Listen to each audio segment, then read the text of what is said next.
Hemen zauten guztiak, urtero burdina taldeak ohitura daukagu Hortzaikako karobia piztutzeko. Aurten era berezi batean itxoin egin dugu.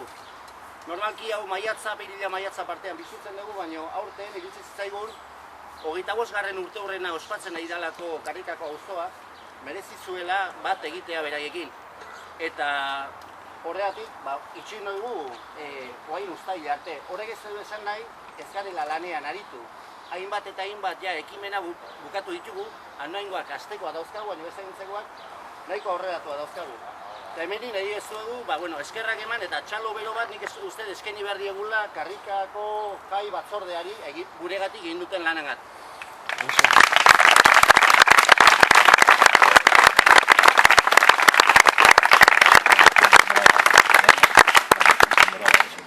Gure helburuetako bat, eta agian importanteena, auzolanarez gain da transmititzea gure lana, zer dan eta zertarako zan. Jende gazte asko ikusten dut hemen, eta jakin ezazuen, hau Karrika inguruko, berez goiburu da, baino industrigune importante bat izan duzela. Hemen, 25 bat pertsona lan egiten zuten etengabe, karea erretzen.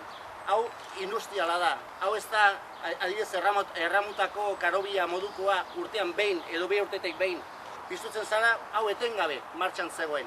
Eta kari horrekin zertarako, geho zemento egiteko, karea eta buztina zementoa. Eta momentu horretan, industria importanteenetakoa, zona guzti hontakoa, algodonera ehortzen duten, baina hau izango zen. Eta hori nahi dugu, baita ere, jende gazteari transmititzea. Bai?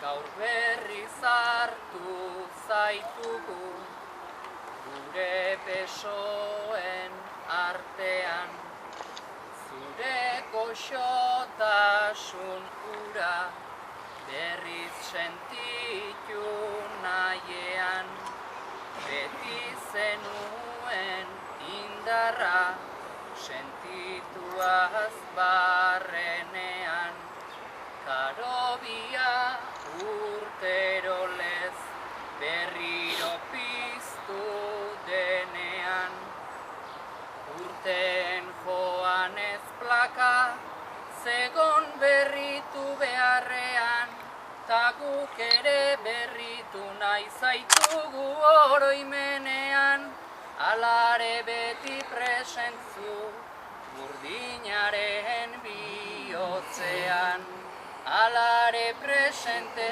zaude